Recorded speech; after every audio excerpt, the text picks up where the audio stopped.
You are watching Access LaPorte County Channel 97. Coming up next is the January 27th meeting for the LaPorte County Convention and Visitors Bureau Board. You can find more information for this meeting by visiting www.accesslaportecounty.org.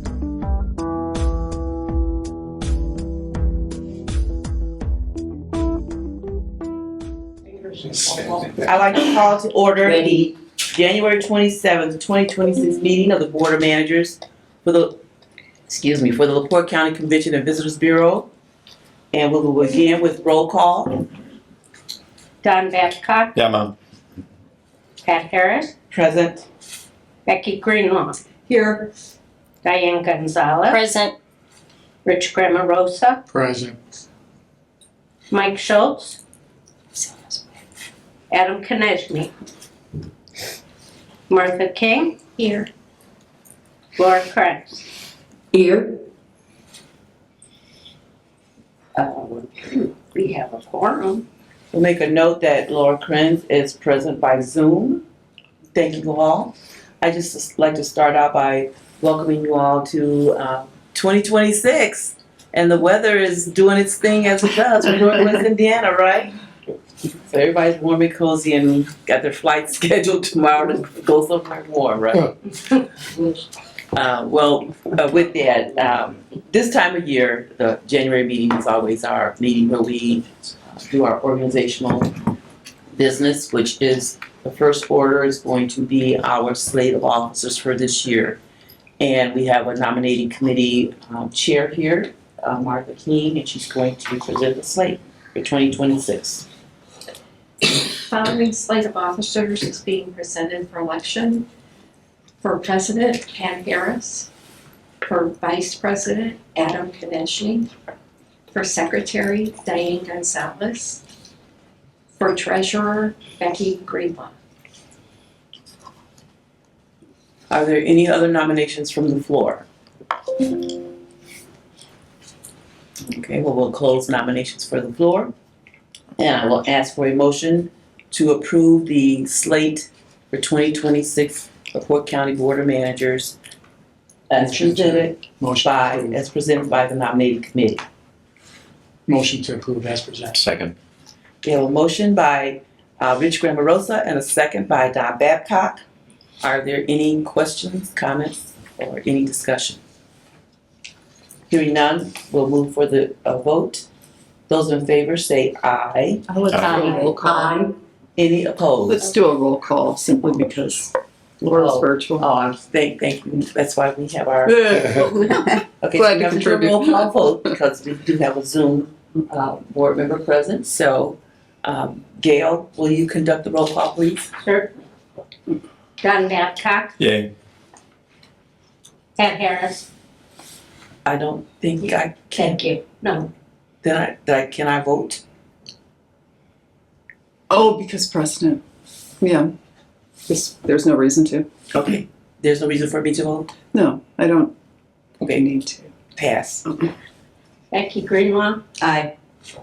Diane Gonzalez. Aye. Rich Grammarosa. Aye. Martha King. Aye. And Laura Krebs via Zoom. Aye. Motion carries. Okay, we have a unanimous vote, so thank you for that. And as the board president, I'd like to thank you for your vote of confidence in the slate's ability to continue to head the organization up, lead you guys, and everybody works together, even though we have those little titles beside our names. We're just functioning as something that we have to do for the entire team. So with that, I would like to move right into our 2026 January calendar or agenda. We'll begin with our minutes. You've had an opportunity to review them. We did not meet in December, so we're just reviewing and approving our November minutes. Do I have a motion? Motion to approve. Second. We have a motion by Martha King and a second by Diane Gonzalez.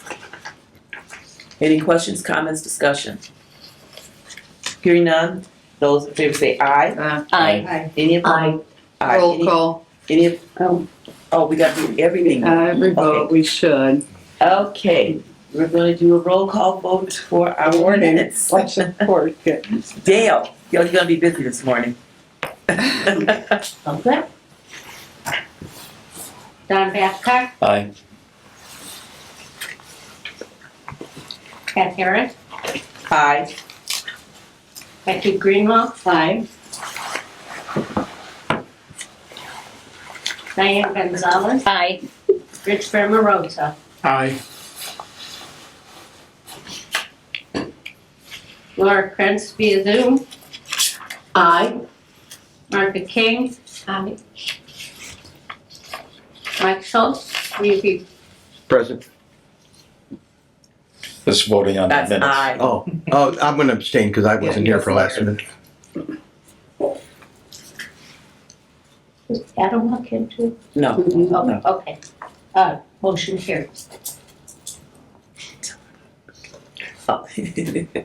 Okay, we do have a unanimous vote, so the motion does carry and minutes are approved. Okay, moving right down the list, the other order of business, beginning of the year is to make our necessary appointments with our various contractors that perform different functions for the Bureau and keep us on the straight and narrow of our appointments. So I would like to make the following recommendation, and after that, I will ask for a motion to approve the appointments that we review with staff. And these are the businesses and functions that we need to have actively engaged day one. For legal counsel, we're asking for Friedman and Associates to be reappointed, and that representative will be Laura Nuremberg. Our CPA and audit support firm, Applegate and Company. The accounting firm is AFS, which is Accounting and Financial Services. Our insurance will be Dodd Insurance and Blake Insurance. Retirement account firm, Sachs Incorporated and American Funds. Then we're going to ask for a special appointment for the LaPorte County Fair Board to be Mike Schultz. And we're doing a special appointment also this year for an advocacy liaison to the community, and that we're asking to be Don Babcock. So I'm asking for you to, for a motion to approve that group of contractors for our services. Motion to approve. Second. We have a motion by Rich Gramarosa. I think she's gonna separate And a that. second by Becky Greenlaw. And we'll do a roll call vote. Laura Krantz via Zoom. Aye. Martha King. Aye. Mike Schultz, Aye. Rich Rosa, Aye. Diane Gonzalez, Aye. Rebecca Greenlaw, Aye. Pat Harris, Aye. and Don Babcock. Aye. Motion carries. Okay, thank you for that. And again, thank you for your support. And we work closely together, and I know that each of you are involved throughout the year, so I know you're familiar with these functions and the contractors that perform them. So I know that you're confident in their ability to carry forward in doing those types of duties. And we have one more recommendation for appointment, and we're going to ask Becky to do that recommendation. Yeah, so we recommended by special appointment Pat Harris for the FMEC Board of Directors. Okay, I'll ask for a motion for that approval of that recommendation. Motion to approve. I so move. Okay, we're going to give you one, Laura, for being on Zoom. Okay, thank you. Okay. Second. We have a motion by Laura Krenz and a second by Diane Gonzalez for approval of the FNEC Board of Director appointment as Pat Harris. We need a roll call vote, Gail? Becky Greenlaw, Aye. Diane Gonzalez, Aye. Rich Graham Rosa, Aye. Mike Schultz, Aye. Don Babcock, Aye. Pat Harris. Abstain. Abstain. Martha King. Aye. And Laura Krenz by Zoom. Aye. Okay, we have a unanimous vote, so the motion carries, and thank you for that appointment. We move now to our treasurer's report. Laura, Becky. Oh my God, my head all over the place today. It's a new year. Okay, so we have 2 months to read in. So for November 2025, total accounts payable $67,865.69. Total payroll for November $129,335.03 for a grand total of $197,200.72. For December,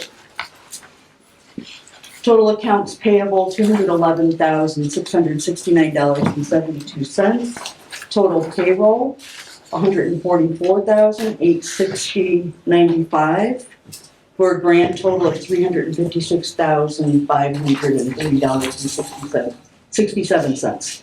I have both months' statements of financial position, the profit and loss budget performance, bank reconciliations, and corresponding claim sheets, and I'll pass this around. I need both of them signed. No, thank you for that, Becky. Okay, with that, I'll ask for a motion to approve our treasurer's report as presented. Motion to approve. Second.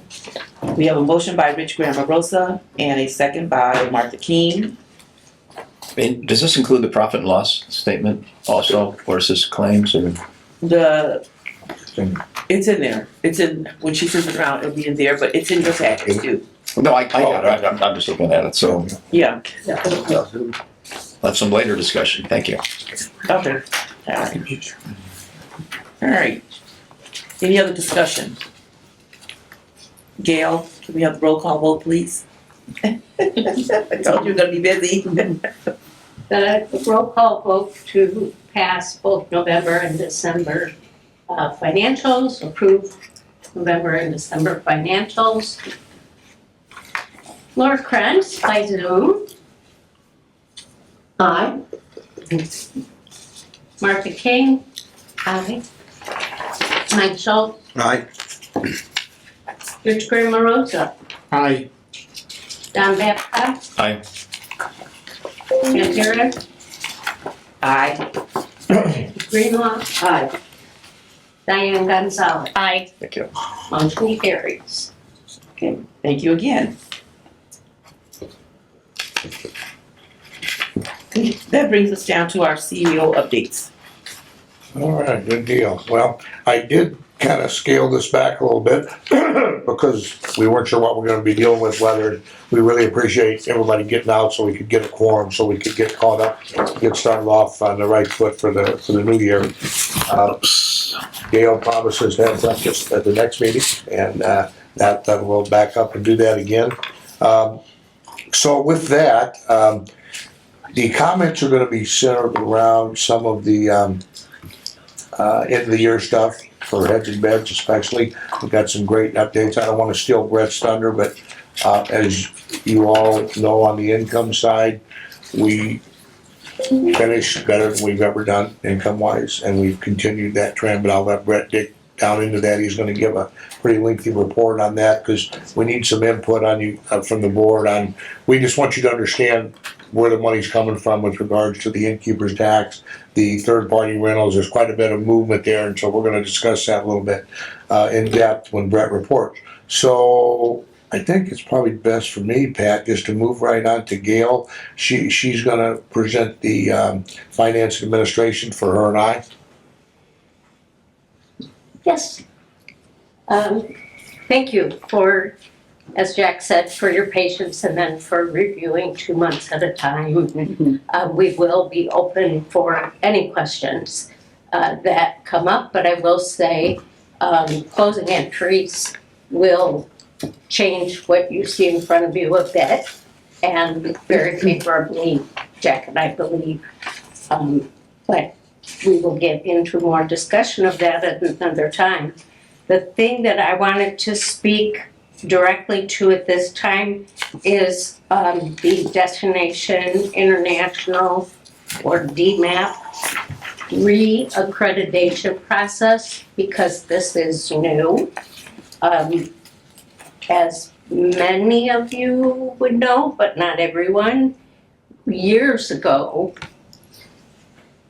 close to 10 years ago now, Jan Chambers and the rest of the team here at the Bureau oversaw, and Amy Riley at that time and Linda Simmons greatly involved, as well as always Jack, submitted a lengthy pile of paper, ISTAT, so that we were accredited at that time. In 2025, and you do have a sheet in front of you that shows that it's labeled DMAP Accreditation Summary or Standards. We received this in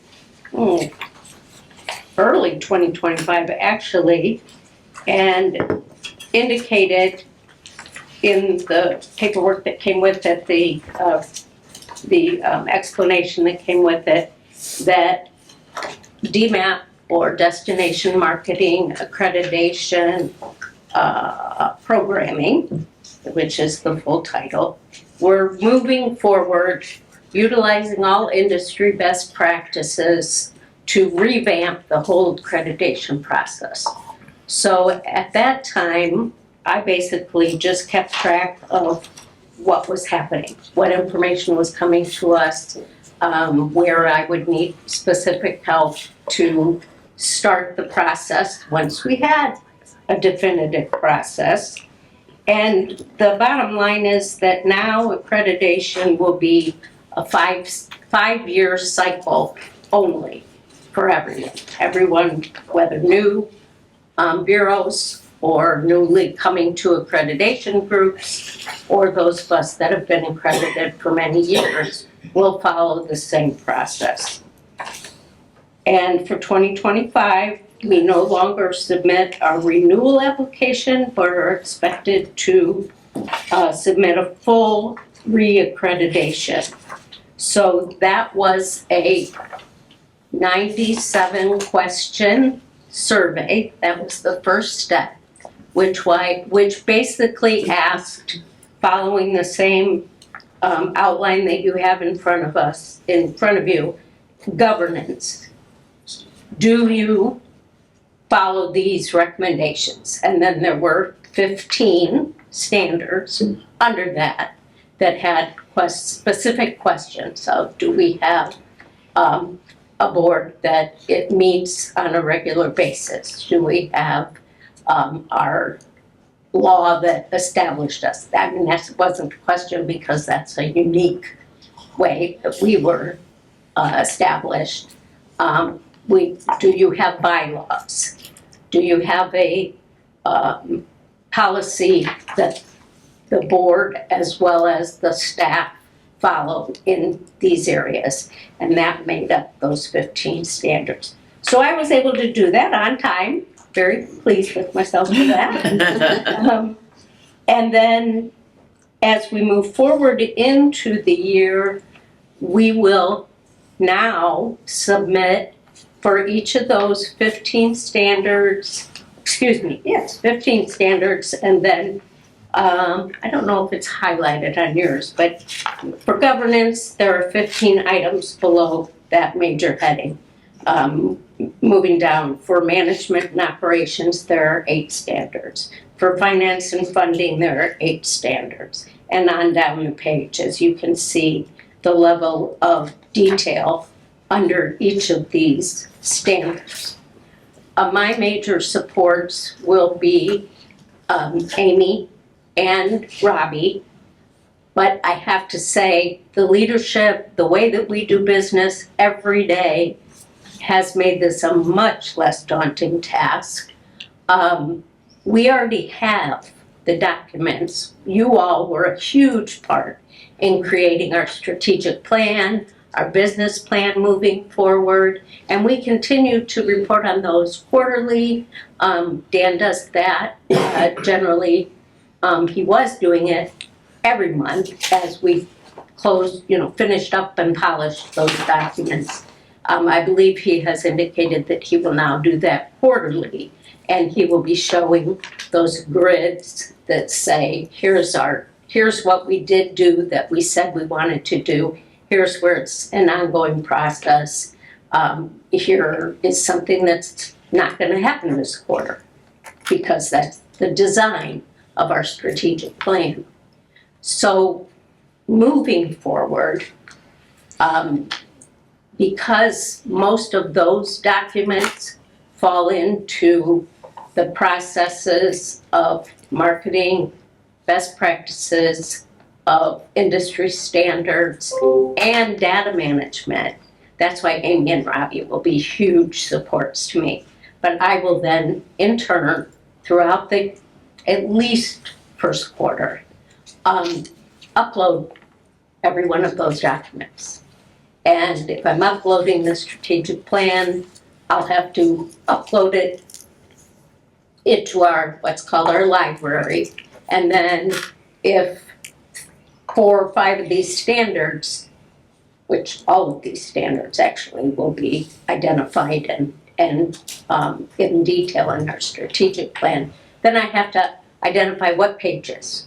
So if you're looking at human resources and the 13 standards, what pages within our strategic plan are pertinent? What other documents, our staff policy manual, are pertinent to that specific standard? And when you go into the detail of those of human resources, the 13 standards under that, what pages should the reader specifically look at? After that is done for all 15 standards, and obviously every bureau across the nation and some international are involved in this process, they on their end will review all, and if they find that everything that we have submitted is up to par, then they will vote on our process to be reaccredited and move into that ongoing 5-year cycle. So I know there's a lot to digest, but please, at your convenience, do review this sheet. It'll give you some understanding. Yes, ma'am. When they go through all of this, you know where I'm going. When they go through all of this, there's a score that they assign, like under governance, there's Now I know where standards. it's going. You should have known before that. Okay, is there a score that they're assigning to each one of those 15 standards? For us, Yeah. Yes. They score each one, and so all this is all tallied up and we get a total score. yes. Okay, And do even they have, if it's a, go do, ahead, is, sorry. so they have that total score. Mhm. Is that score supposed to be, they have a range set up that score needs to be within? They Or haven't you shared can't that score- you can't score specific along? Okay, of a rubric, but the thing I do know is whether it's like a pass-fail on our part, that we have governance is 1 with 15 unders, so you have 16 pluses, and down the sheet, that will be shared. Okay. So there will be a leveling of all agencies. So we will be able to say we are in the top 1%. And I don't know if they'll share if an entity applies and does not make it through the accreditation process. Okay. Most likely, I would think not. well, I'll say my normal desires, I'll save that for later. Okay, Because I still have that. but I know what you're thinking. So under this, I assume there's, take for example, governance, 15 standards, so there's 15 bullets someplace Right. that says this is what the standard, you make it or not. And then is this a self-evaluation or I assume for each standard you submit something Yes, for each of the 15 and the 4 and the 2 and all this stuff all the way down? Yeah. yes. Okay, that's The DMA. a lot of work. I mean, DMA, right? It all goes to DMA, right? They review all of it, right? They're the ones that assign the pass or fail. so when do we have to finish this by? March? Or When it has to be done by, deadline. Probably not till the end of the year. okay. End of 26. The one thing you should know is I can't submit anything until it's approved by the board. Okay, so we're gonna have the list of the 15 and you're Yeah. gonna lay it out and we'll just yay or nay. Okay, thanks. But I do have that detail, Don. Well, I assume to comply, you'd have to have it. I don't Yeah. wanna bury us in, I know, right? 100 standards, but at some point. If you want to peruse. No, thank you. I would like to see. Oh, absolutely. I'd be It's happy to important send to it note to that everyone. Gail, as Gail pointed out, we can't, it's just like posting stuff on the state portal. We can't move it forward until the board advances it, in both cases. Sure. Right, very So, similar. just like the November finances were set back a month because we didn't meet in December, we're now getting to a point that if we didn't meet today and approve that, we would have been behind, not met our deadline to get that For posted November. for November. Mhm. So there's a process for Yeah. both of them that we have to follow very strictly. I'm sorry, we actually do have a month of wiggle room. A little bit. For But there's a deadline. There's always a Yeah. deadline, yes. So, and another thing that has a piece of the DMAP, of course, is that Amy, are you fully accredited? Very close, very close. Okay. And Dan Barris is accredited, and who knows? Robbie has Yeah. applied, Linda Simmons was, Dan is, Amy has been on the list for 10 years. Hey, COVID happened. No. They stalled. When they COVID stopped years. having And it's, the opportunities to submit during COVID, it kind of set us all back a minute. Yeah, we'll blame it on COVID. It's always a good thing, Yeah, that's- right? well, she's kind of busy. She's kind of busy doing some other things too. So if there are any other questions at this time, I'm happy to answer, but this is an ongoing process, and as I said, and I can't say it enough, the leadership that we have in place in our staffing and the way that our organization is now supported. And you all know the huge changes that happened over the last, year? 12, Year and a half, 14 yeah. months, maybe. That just makes which buttons I push to make it all go where it needs to be a lot easier. So I'm really proud that it's so easy because everything we do is aligned back to the industry standards. To your comment, Gail, we feel within our community, the LaPorte County community, that we're doing the right things and that it's taking us, those right things are taking us in the direction that we want to go. But it's always nice when, or a supporting organization like this comes in and says, yes, you are doing those things right. And that adds to our overall presence in the community. Yeah. You know, it's just a wonderful thing to have that, to say, or to confirm that, yeah, you're doing it right. So, thank you. And I'll be looking into some of this stuff here. I actually want to set up a meeting with these DMA people to talk to them, because I what they're doing is great, but I think they could utilize that information in a way then to help all of the CVBs around the country. And that's, And I'm sure they've looked at it. they have given us a backdoor look to see exactly what you're saying, Pat, to see who's doing what. and how does it meet the standard, and thereby create the ongoing standards, Yeah. raise the bar.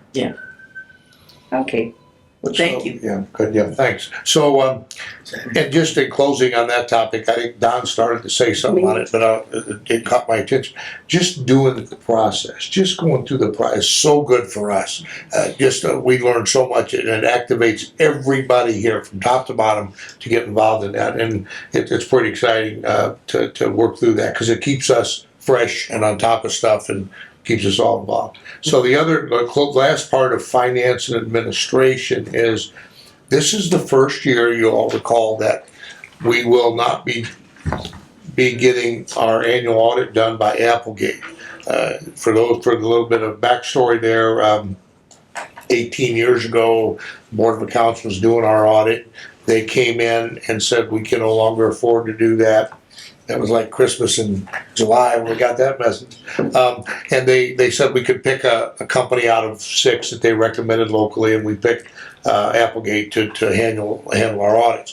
So after some clarification on our status, which has been a real interesting discussion for many years, the Board of Accounts actually had it wrong for a while and a couple other things. They finally determined this last year that they have to start taking our audits over again. They made it so, okay, fine. So they weren't gonna come, they were gonna do it every 4 years.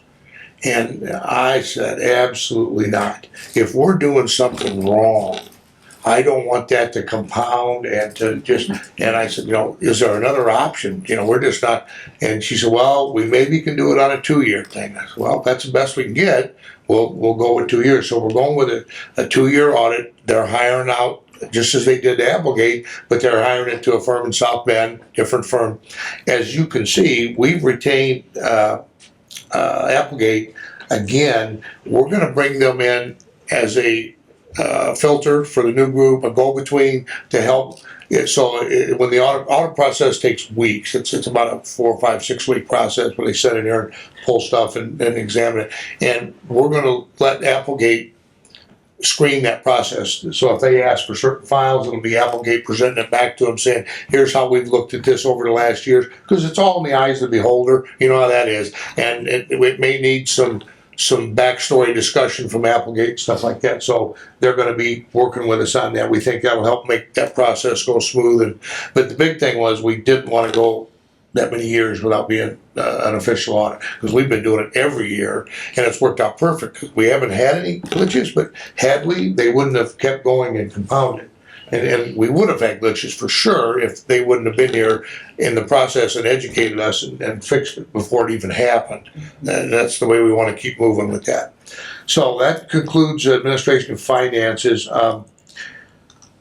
Mayor Dermody asked us to help out with a book signing, and I said, you know what, we got just a person, Dale Cooper. And so Dale is going to give you a flyer on what we've got set up. Dale does this 2 or 3 times, maybe half a dozen times a year, does book signings out here for the community. And this was kind of a bipartisan effort for a very active person in the Republican Party. And our overpass is actually named after Ed Simcox, and very well liked in the community and got broad bipartisan support. So Dale, you want to do the flyer, please? I'll use all my phone. I had to open the door for you. He's also Secretary of State. So Friday, February 13th at 11:30 until 1 o'clock, we're going to have Ed Simcox for a book signing. Pass those down. Here at the Bureau, we're going to have hors d'oeuvres. And I believe most of you should have received an invite yesterday, but if you didn't, here's some information for you, and we're really happy to have him.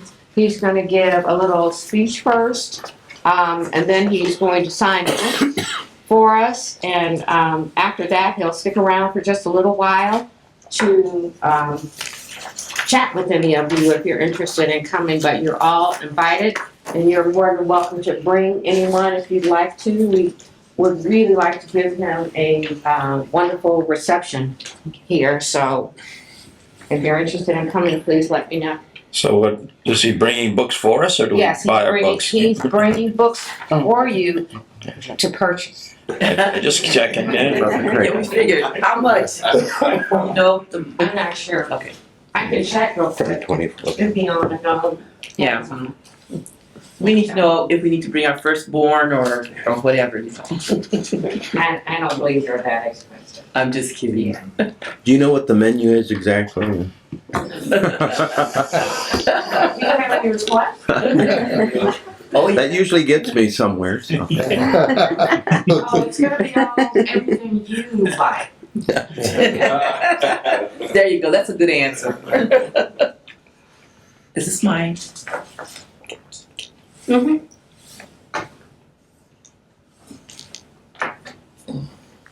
Okay. Yeah, just to close on that, that we are working with both party chairpersons. Chris is working with Alan Stevens from the Republican Party, and Dale sent out an email to the Democratic County Chairman, Julie Sinclair, yesterday. And we're going to ask them to maybe come and say a few words and certainly invite precinct folks or stuff that might have worked with Ed. So we're trying to do a good bipartisan community effort. Yeah, I easily to have some sensitivity to that. Yeah, Right. exactly. So, okay, moving on, let's see, the next item that we have is signature events. And Scott does have a couple big updates because of the finishing up the basketball tournament. So the invitational a few weeks ago, and after we had a chance to kind of digest everything, I think it went really well. VIP side of it was really busy. Everybody seemed to be having a good time.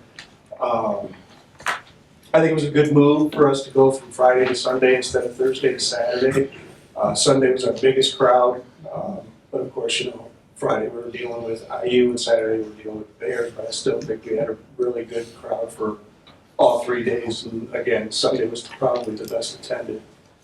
We had a wrap-up meeting between us, the city, and Loudmere. Everybody seemed to be happy from what I gathered from it, and we're looking forward to moving on to next year's event.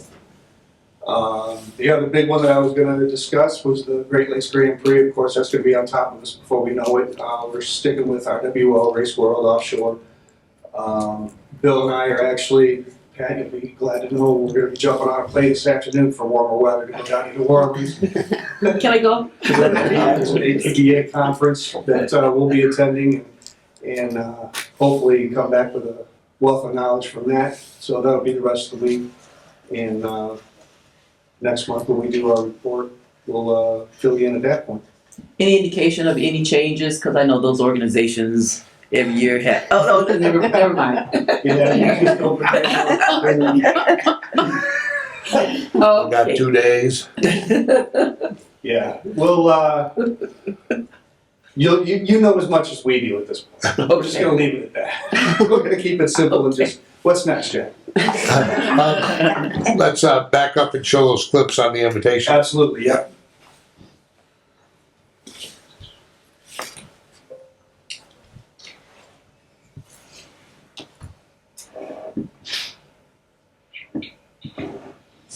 Alright, so we have a few.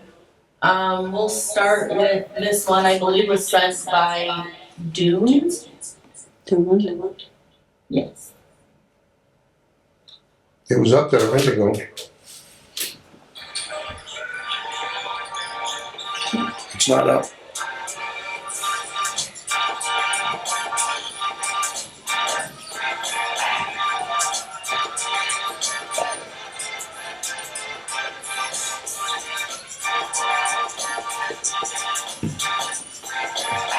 See what's the Autograph signing is a big deal.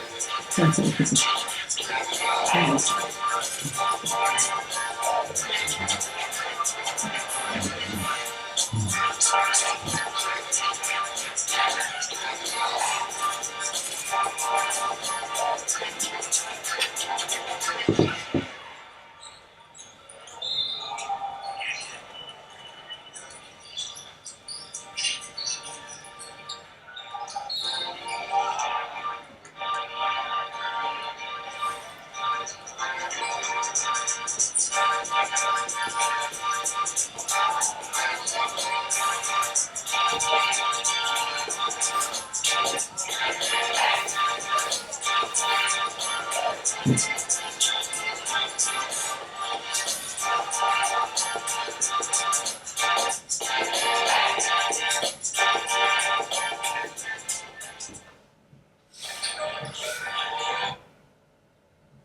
was that one.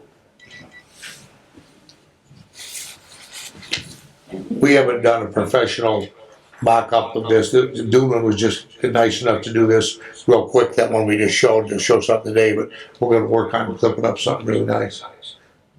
And this was shown on Fox Sports 1. It was a little clip about the Hoosier bus. It's not great quality, but it's all we could grab.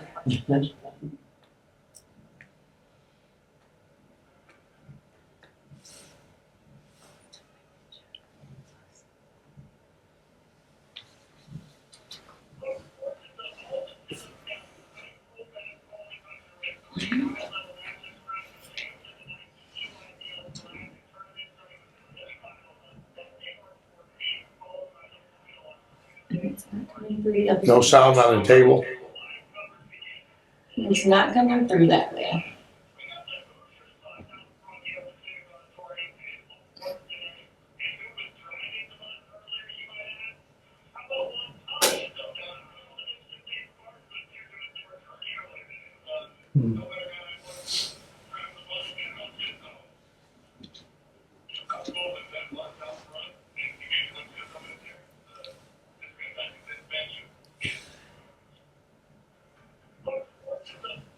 So the better quality version of that went out live on Fox Sports. It's out there all the time. It's just great to have our presence there, just outstanding. Is there a reason why we're not getting sound at our table? Not for today, but let's get that fixed. It's because it's being played by this other computer. So it's not set up like that. Because we're using the computer there. Okay. Yeah. All right, we're done? We got ESPN? Yeah, ESPN.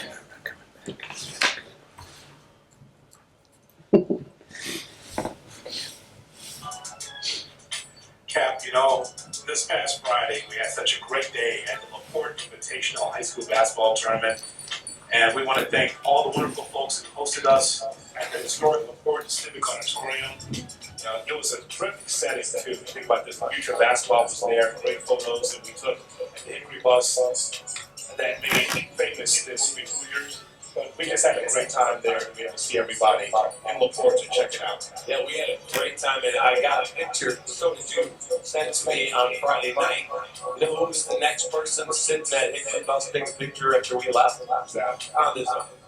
They had all these celebs there, and all these great players. Super cool. Thank you to the people of LaPorte. Just a magnificent town. A lot of fun in the summer with the lake there. It's a great. Over the years, the LaPorte Invitational has welcomed over 25 McDonald's All-Americans and over 20 NBA draft picks, including 2025 first overall selection Cooper Flag. This year, on the mayor, the team is voted with 6 Division I commits already. So thank you to the dignitaries, the mayor, and everyone else in LaPorte. We've already circled the 2027 LaPorte Invitational on our calendars. All right, Jim. And was that it, Scott? That was it. Is that a multi-year contract or just for renewal each year or? So it's an interesting discussion, Pat. There's 3 entities involved, Lowmeyer, City of LaPorte, and us. We have a contract between us that you all have approved, and there'll be another one like that. There is no more contract with the conference, because Nike's taken over the conference. This was a transition year, and next year, Nike should be in full charge of the conference, and then we'll either be offered a multi-year contract or not. That's what I can tell you. A lot up in the air with Nike. We did get a chance to meet with them, as I said. Bill and I and Chris went out to Dayton last weekend. I didn't say it, I was talking before the meeting. Went out to Dayton last weekend and met with a tournament organizer down there, over there, and picked their brain quite a bit, and the Nike rep was there, so we'll have a lot more to come on that, but anyway, that answers the question as far as renewal goes. That it, Scott? Thank you. And we weren't being coy about the offshore stuff, Pat. It's just typical just a lot to talk about right now. We're doing our best to do it right there. Jack, you know I understand. I know, it's a, If you wanna make this a quick meeting, then we just. yeah, quick. Yeah, we work hard at trying to stay up with those guys. So now, as you all know, we have the contract on a toll road, and that's gonna be up this year. We have to notify them our intent to renew that contract. This is the regional group that LaPorte County now runs now. And we manage this contract. And I thought it'd be nice if Aaron, who's started delivering and taking care of our representing us on a toll road, he grabbed a couple pictures. He just wanted to show you some of the plazas and the warehouse he works out of. Aaron, you want to flash them up, please? Hello, Aaron, for those that I haven't met, started in November, kind of overseeing the toll road and the warehouse. The photos up here are just showing some of the plazas from the Portage exit all the way out to the Howe. The Portage and the Elkhart plazas are the smaller of the four, I guess you could say, and the Rolling Prairie and Howe are the busier ones, but going really good, keeping everything stocked. I'm out there 3 or 4 times a week right now, and the other photo there is the warehouse. Really easy to navigate around the warehouse. It serves as a pretty good hub for all of the toll road operations. So as of right now, it's going really well. And up on the top, behind the names, are the digital screens. They don't come out real good on this, but we also run messaging on those digital screens that show up. And Dan, or Robbie, is there other digital screens placed somewhere else in the plazas that we operate, or is it just the ones behind the boards there? Yeah, there are we get 3 screens in all 4 of the major plazas. So those are 2 of the 3 screens. The other ones are right next to, either on the sidewall near there, or like right next to the lane where you go to the bathroom, the hallway there. So very high traffic areas. All right, thank you. Thanks, Aaron. Appreciate it. So they look nice and neat, but not necessarily the past that they look as nice, but they look great. I'm curious in terms of, with all the electronic media and everything, how often are we stocking this thing? Is this volumes of pamphlets going out or not? I mean, I'm just curious. Yeah. So at the larger stuff, so at the Rolling Prairie and the Howe, those, I would say, even in the slow season right now, they're pretty picked through when I go. Some don't move as quick as the others. There are some pamphlets and brochures that seem to go a little quicker than others, but the toll road maps, those seem to go. I'm always filling those back up. Those seem to go pretty often, and yeah, for it being, now in the digital world, I'm surprised often too how quick, I show back up and everything's been picked through. Yeah, anecdotally, it'd be fun to understand. You mentioned the maps.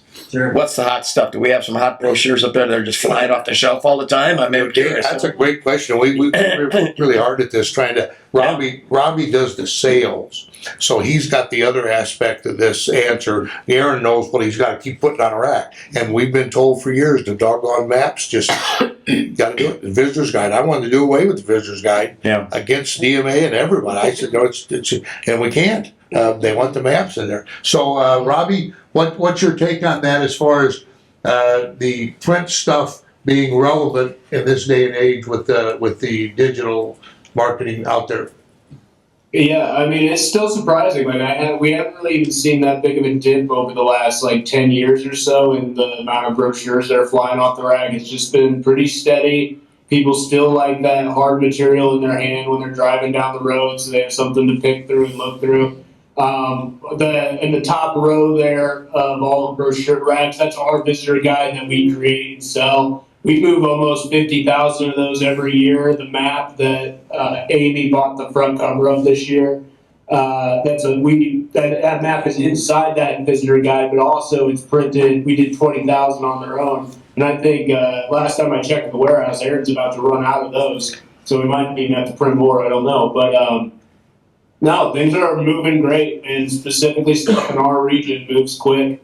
So it's still a powerful market for sure. It's my understanding that coupons for hotels is still a high seller, high volume intake on dollars, right? Yeah, the few coupons that we have are still moving, but after COVID, a lot of like the hotels pulled out of the coupon packages just because like staffing issues, and there was all kinds of issues. It's starting to normalize now, but since then, a lot of the guys who did the couponing were the guys who own their own hotels, and now it's a little bit more corporation based for a lot of those hotels. So we're trying to get the coupon program back up and going, but those who are in it come back every year and are happy with the results for sure. And Don, we keep track of the number of brochures that we distribute every year, and we're distributing over 500,000 total every year. Wow.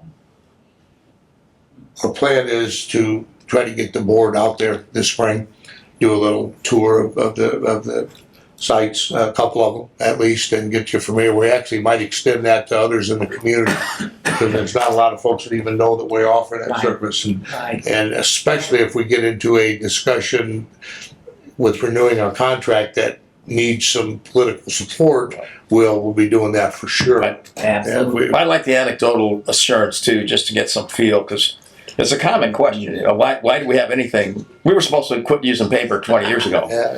So now that we're still buried. But I know when we were stock in '94, we were going through 10 cases every 2 weeks. Yeah. Which is 700 to 1,000. And what Brett's talking about is it's the first stop going up Michigan on the right. It's not part of the toll road contract at all, but we do that for the state of Indiana. It's their last stop.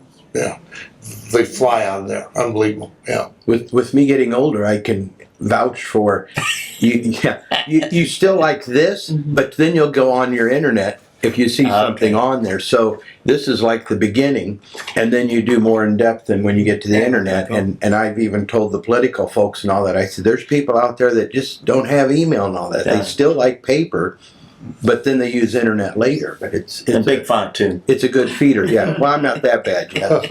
Well, yeah, and I'll agree with that. Toll road, just as I'm there stocking, they'll say like, "Oh, I need some more reading material," and the gentleman comes over and he's grabbing 3 or 4 of them, just probably to have something to read as they're traveling down the toll road. But that's a good thing. Oh, that's great. Yeah. You got to be in the. I'd rather be in the car than on a billboard. I mean, come on. Yeah, the billboard. Drive by and you can read it. Well, Very as little. Jack said, DI and ITA also did surveys on this a couple years ago, and it strongly showed that people still want paper and want the visitor's guide. We'll put a summary, some numbers together for Dan and Robbie. Well, and see them make the notes, and we'll get with Aaron. We'll do some more updating on that. Yeah. All right. I saved the best 2 for last. So Heads and Beds normally gets first shot at everything in our staff meetings, at least. But I put them at the bottom here just because I wanted to save an excellent report, and I'm not going to steal Brett's thunder, but I got to say that we're just so proud of this staff for continuing to bring in the money that allows us to operate. I mean, that's just the best way to put it.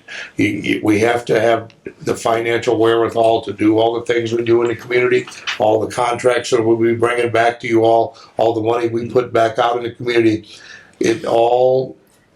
None of that happens unless we've got the financial wherewithal to do that. And Brett's going to talk about that a little bit. So go for it. I guess we'll start out with the really good news first. We were up 5.1% in innkeeper's revenue for 2025 over 2024. About $131,000 and some change. It was a great end of the year. December basically was all our growth. A few other numbers I think we had, and one thing I think was great to look at, and I don't have the exact number, but if you look at our innkeepers tax for 2020 compared to 2025 at the end of the year, we're up almost 80% in 5 years. Wow. When you look at that graph right there that Chelsea just posted for us, you'll see the jump from 2020 to 21. And Amy, correct me if I'm incorrect on on this. I believe 2021, or 2020 actually, was when we started collecting. Yeah, July 1st of 2019 is when it started, Okay. but it did take, even though that was a lot, it took a few months for it to really kick in. To So kick in. yeah, And I think what basically. you'll notice is the big jump didn't occur in 2020, probably because of COVID. What happened was we didn't go down like everyone else did because of the influx in revenue from third-party rentals collected by the state. Like that's when Airbnb and VRBO, started away paying all the directly third to the state and collecting from online vacation. the owners of the the units that were listing on their sites. But you can see the jump, and one thing we broke out into a new graph that we're gonna start looking at is, we've always looked at it between county and state. We get a distribution from LaPorte County, we get a distribution from the state of Indiana. One of the things we didn't catch in the past was the fact that one of our largest third-party rental companies actually pays the county instead of the state. So our numbers, when we were looking at county to state, we used to kind of say county was hotel and third party was the state distribution, was a little off. And the reason I say a little off is Beach Walk Properties is about 20% of our third party rental innkeeper's tax income. That was being reported within our hotel or county, which we considered hotel. So when we break the numbers apart now, and we didn't want to reinvent the wheel, because of the way everyone's been looking at the numbers the last 5-10 years. But going forward, I went back to 2024 and I took Beach Walk out of the hotel / LaPorte County and moved it where they belonged into the third party. And you can see now we clearly reflect that third party rental innkeepers is exceeding our hotel revenue. Wow, that's a big deal. It's big. And the other thing I want to point out too, is in 2025, our hotel innkeepers tax revenue actually was down about $1,000 on the year. So all of our growth for 2025 came from third-party rentals. Beach Walk alone was up over 20% compared to 2024. The other thing I'd like to throw in there too, and a shout out to Blue Chip. Blue Chip happens to represent about 20% of our hotel revenue as well. So we have two properties, or I don't want to say two properties, but two units that compose about 20% of our innkeeper's tax as a whole for the LaPorte County Convention and Visitors Bureau. That indicates to us, A, they're very important to us. We need to make sure we take care of them. On the flip side, if we want to grow, we really got to concentrate on our other properties as well. Right. Because there is room to move there, and we have to be cognizant of the fact that our hotel properties are very important to us, because right now that's where we can manufacture some growth. We want to keep up the momentum we have with third parties, but we also want to circle back and make sure our hotel properties are doing well. Another thing to mention too is Home to Suites is going to be coming on board sometime this first quarter. That's going to increase our inventory. We also have great news concerning the Pine Lake Resorts property. Don't know if we've shared this in email yet, but they are going to be converting to a Best Western franchise, hopefully. They've started the process. They are having meetings. Jack has actually submitted a letter of recommendation that we are all for this and that we support them wholeheartedly, and what a great asset it would be to LaPorte County. Those that are aware of the property, we're happy to announce that they're going to be doing a lot of improvements once this occurs. Hopefully they'll receive their flag late February, early March, and then they have 6 months roughly to complete a list of renovation items, including fixing the roof, power washing the entire building, new flooring throughout the entire property. New televisions will be installed throughout the entire property.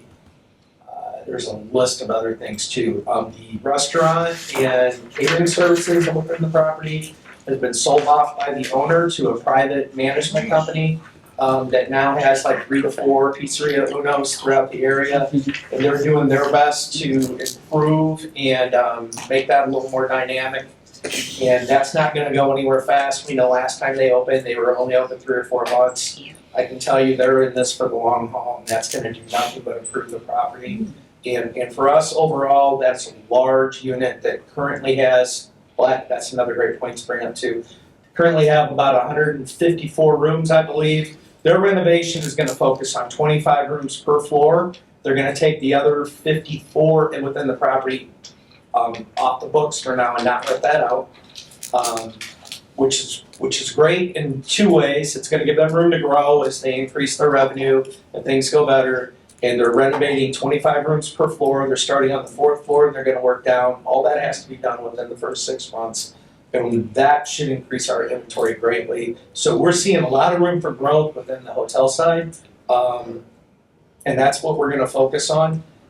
We have some programs we're gonna be working on that Robbie and Amy and I have been discussing that have been in demand from third party, like dine around guides and restaurant information. And then our third party rental committee that Dan and I have been working on diligently, and Dale and a few other of us, we're gonna hopefully be getting out some information within the third party rentals, things to do within the community and handouts for them to resource, because we wanna make sure they come back. There's a lot of options within our area from, Porter County around up into New Buffalo and Southwest Michigan, and we want to make sure they stay in LaPorte County once they get here.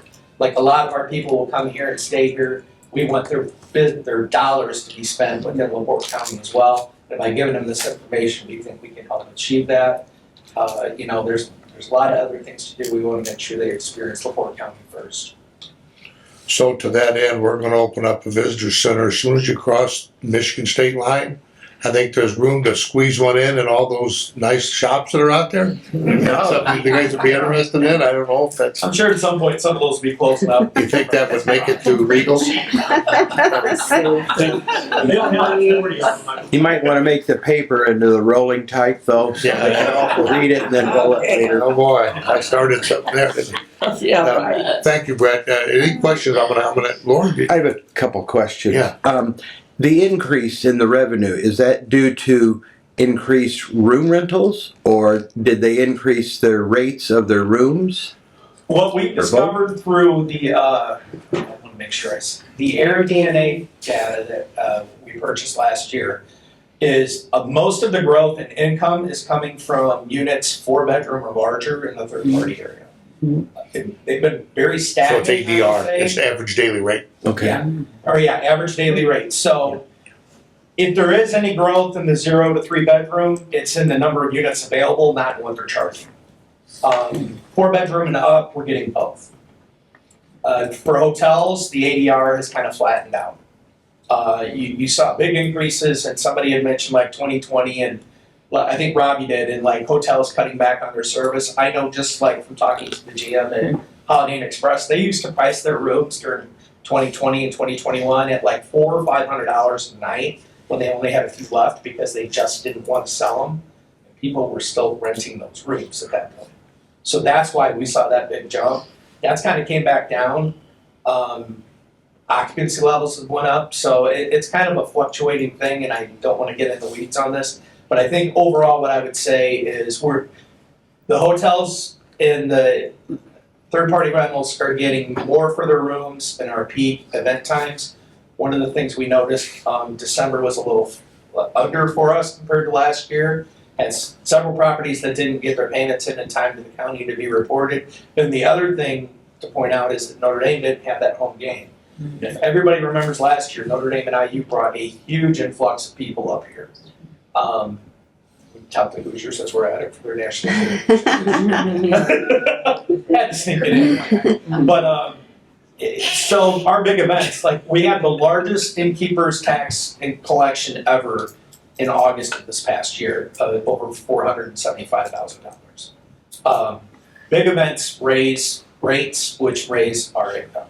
So everything we do to put on more events and maintain the quality and level of our current events only helps us in the long run and our hoteliers and businesses in the area in the short run. And the other is on the LaPorte Hotel. Is it going to be corporate owned, or is it owned by It'll be franchised. The same ownership group that has Pine Lake Resort is applying for the Best Western license. They did hire in 2 outside managers to oversee the process that weren't there in the past. Because wasn't it, I'm going to say maybe 10 years back. Didn't it convert to a Best Western then also? Oh, yeah, actually, I was a food and beverage director there for a year when they first converted. In 2008, they got their Best Western license. That was under Jerry Ross management and ownership, with the Worthington Group as a management company, and I think they sold, 2018 maybe? They sold out, and since then, it's been a non. So does this ownership, they have experience in other hotels? Yes, they own the property, we know in Portage. Very successful in Portage. Okay. It's a little puzzling why it's so successful there and not here over the last several years. And to your question about the average daily rate, Brett mentioned the two properties that cover over 20% of our rooms in both sides, Blue Chip and Beach Walk. That drives the average daily rate, both of those two, way up because they can get the money. The other thing we see besides the big spike last year with the IU Notre Dame game, all fall long during the Notre Dame schedule because Blue Chip snags every opponent. Our average daily rate is out the roof at all of our hotels because of what Blue Chip's able to do to bring those opponents in, would bring their entourages in, and then so forth. So. But also, we're a little less in South Bend, so that's nice too. So we get some of the play. They're more expensive over there as well. All right. Any other questions? That's good. We'll keep you guys monthly updated on that. That's a great conversation. We want to keep sharing, making sure you guys are updated on that, and how that fits into our planning and our marketing dollars as that changes. So, Amy, you can close out. Yeah, save the best for last. Yeah. Okay, so everybody should have a 2025 marketing overview. I won't go through the whole thing. I just wanted to supply this. I know I've given you a lot of the same information throughout the year, but just wanted to gather it. It's all in one place. So take a look if you have any questions later or now, by all means, let me know.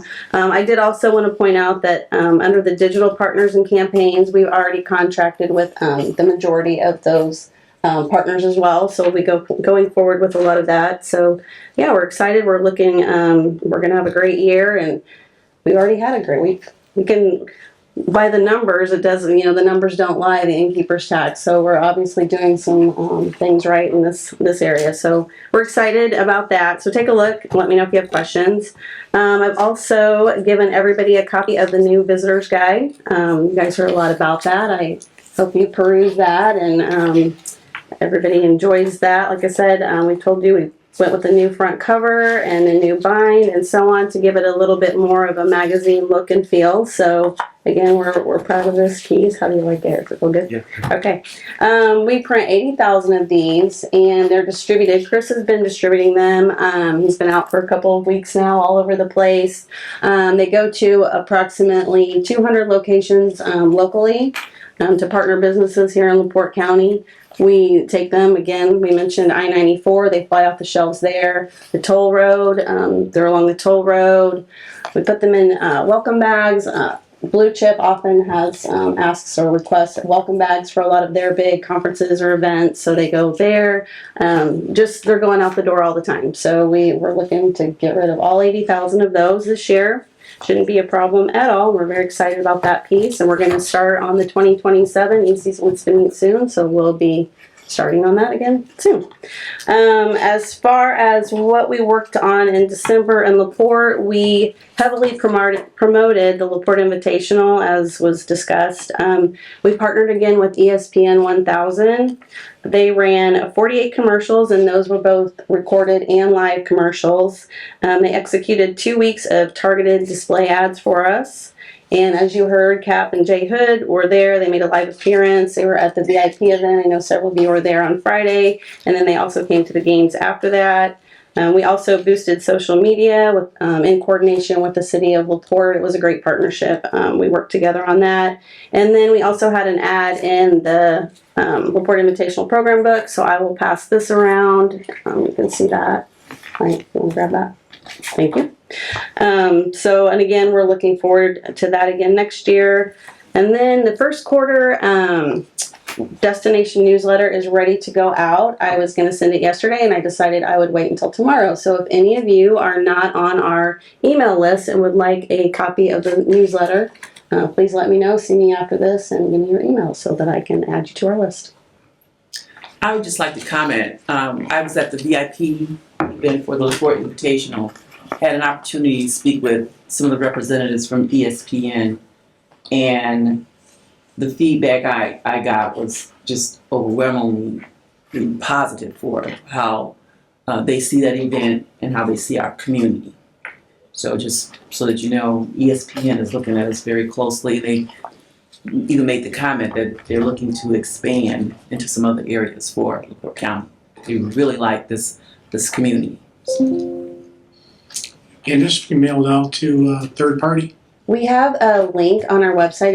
It's actually not a link on our website. We can send a link. We have this digitally on our website as a flip book, so we can send that out to anybody who would like it, and we do that often too. So just let me know. Okay. How does a festival qualify to be put in the book?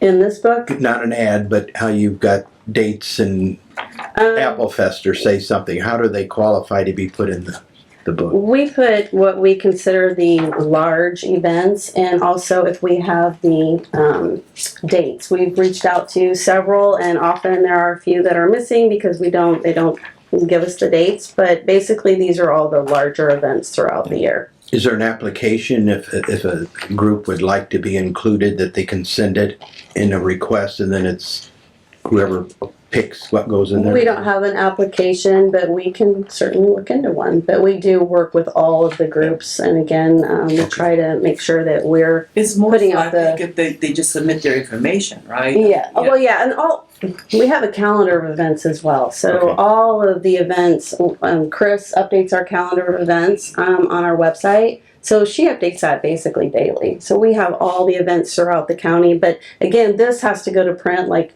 right. A couple like October, we're September, October, we're done with this thing. So a lot of times it really depends on if they have the dates and so on to be on this. And there's what we consider signature events. So in this particular page. But again, anybody can buy into it. Any event can be listed in here.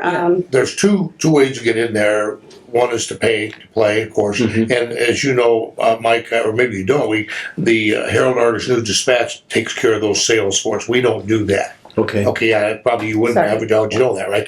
And so some of these folks are approached from a sales mode. Okay, but we also have a free service for all those where they can get in free. Now, one thing we found out this year is that we had a big breakdown in communication with our non-incorporated areas. I'll give you a Mill Pond example in Union Mills. The person who had been volunteering to manage that and do that moved on, passed away, something happened, they changed. The new folks didn't even know to reach out to us. We didn't know the other folks had left. So we've renewed that effort. Chris has actually taken up what we call the South County effort and we've actually, as you guys will recall in your budget, we put quite a bit of money into that category to uptick that a little, Mike, so make sure nobody does fall through the cracks. Because there were some. And I'll just say too, you mentioned the other day about applying for partnerships, sponsorships. I'm going to have some follow up with you on that too, Mike, because we're doing a little work. We're massaging that too. Okay. So, just a comment. This is a great summary, and if you go to page 8, the list of arts and events, and to get this done at the beginning of the year rather than. Right. And I remember years ago, this thing seemed to come out a little late. Even it's like I lost the third of the year, so it's a push to get it done. And it's if you want to figure out what's going on in LaPorte County, it's on those 3 or 4 pages right there. Yeah. So, good comment. That. And it's a move. The goalposts keep moving. A good example. We joked about the offshore racing hierarchy. We're printing in there that it's going to be X Insurance title sponsor. I'd say the odds are 70-30 they won't be. But we had to print the book. We couldn't wait. That is what it is. Yeah. Anyway, it's one call. Yeah. So, you done, Amy? Yep, I'm done. Awesome. Okay, before we go to our advisory committee update, I want to just officially give Mike Schultz, an official welcome to the board of He was directors. late. You got a little bit late. We had you up at the front, but happy to have you. Thank you. Look forward to your enthusiasm and energy adding to what we already have here as a great organization. So thank you for agreeing to serve. It's great to be back with Amy. She was like my first employee back in the when she came to LaPorte County. So you're taking some credit for it? Oh yeah, keeping her hair. Might get in when you can. One of my first moves was to steal Amy away from Mike. So there you go. Mike didn't talk to me for like 2 years. Okay, we have Angie on Zoom for our advisory committee update and also dates for leadership. Angie is actually not on any longer. She's not on. Okay. Yeah, I'm reading the text from her right now. She might be back, so we'll kind of hold on to that if it's getting still. Yes, she does. Okay, do we have any unfinished business on our strategic plan update, Dan? Yeah, I want to give a quick update. Just a reminder, first of all, how our processes work with this. We have the strategic plan. The budget was passed in December, and once we have those two things, we then can move on to our business plan development for 2026.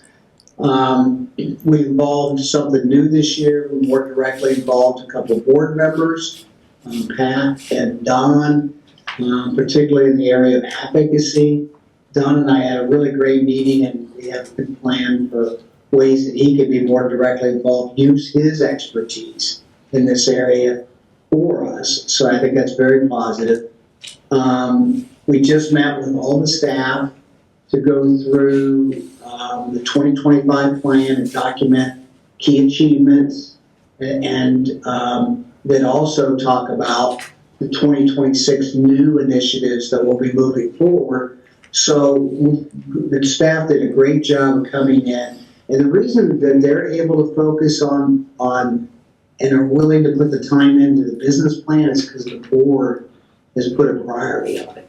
And Gail has already talked about how the business plan and the strategic plan are so core to what she does, and it's just everything really comes together around those two documents, the strategic plan and the business plan. So we're in great shape. We've got a first draft of the business plan reporting complete.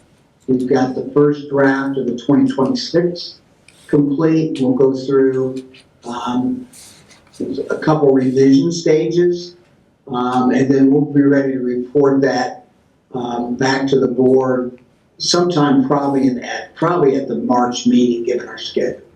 So it's great. We really appreciate the leadership, Pat. You put it there, and then Don came in this year at the board level. Jack's always such a great advocate, and him and I have gone through the 26 plan to really discuss the key things we want to see in there and see achieved, and now the staff's chimed in. So we're really moving along at a fast pace, and we're making great progress.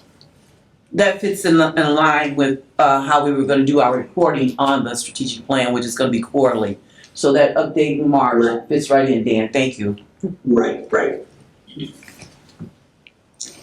All right, any new business? Okay, we'll move down to board comments at this time. Do we have any?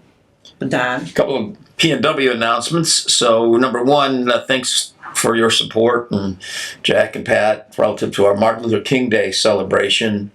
I mean, it's miserably cold outside, and we still had a full house. And probably, we did run out of bacon. That was the one surprise. If the 20 or 30 people showed up that called me and said they couldn't make it, we'd have been a little tight on the food. But Mayor Angie was our MC, and Kiana Davis was our keynote speaker. Michigan City area grad, has her own business, really got into the depth of, instead of the high level fluffy, let's all hold hands and respect each other, a little bit more of the nitty gritty stuff. I mean, the pitch was really driven about setting young people's expectations for success, getting them focused on what they need to do to have a successful life and a career, and talked about getting a skill, whether it's in the trades or an associate's degree or a bachelor's degree or master's or whatever. Talked about her own personal experience relative to, she went down to IU, even though Purdue grad, right?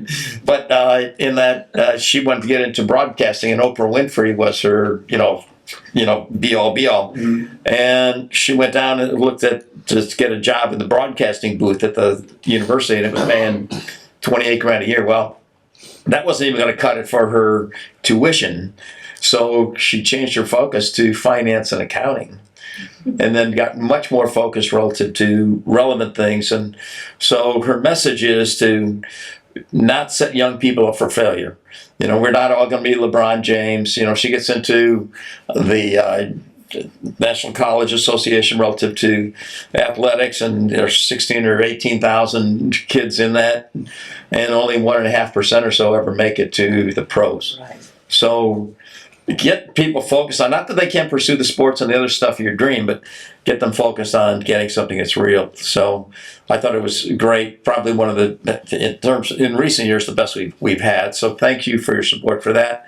2 other events coming up on February 7th. We have men's and women's basketball, a tournament at Purdue Northwest Westville. And then on Valentine's Day, the 14th, we have the Stunt Conference, and it's going to be a competition between a number of colleges relative to their stunt program. Stunt, I poorly represent this. It's cheerleading on steroids, but exciting for young people to go, engaging, and it's one of the fastest growing activities at universities now. So we're glad to have that. It's free, so it'll be around the midday kind of time. You can go to our website or call me or something, and I can help you out. So, great, thank you. Any other board comments? Lord, I'm sorry. I was going to bring this up earlier under innkeeper's deck. Did you want to update the board on what you're working on as far as past due, or is it a little too early? It's a little too early. Okay. Still trying to So we'll have something for you next it all. I sure hope so. Yeah. Knock on wood. Yeah. Sorry. Okay. Sorry about that. Just that hit me. I was just going to piggyback on Don's comments about MLK Day and CBB supporting that activity. And they also supported the one that was held in Michigan City at the Hope Center, which was also very well received, had great attendance, and we had a variety of speakers, faith-based. The pastors from various churches was there to do a presentation on the King message, I Have a Dream. And each one of them had their own presentation of that. It was very, very well done. And just again, thanks to the CVB for supporting that. And we have to support the various things that go on in our LaPorte County community, like the festivals and in the southern counties. We're looking to do more of that and making sure they get on the list to be in our visitors guide, when they have an event that they want to put out there. So just doing a great job overall. Anyone else? Well, this has been a great meeting, great start to the year. Looking forward to your involvement. And as you all know, Jack and staff are here to support what we need to do in this community to help make it the place that people look for worldwide when they're looking to go somewhere and visit. Now, we're in great competition with a lot of different cities and counties, and that's fine.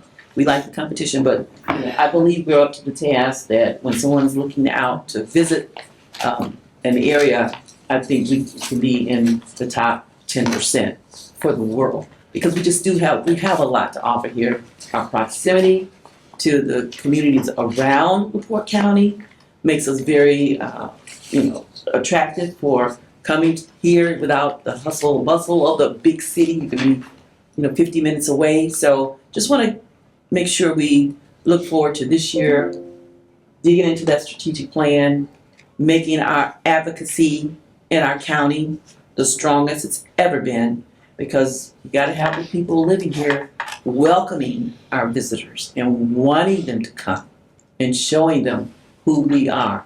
So with that, I'm gonna close out our meeting.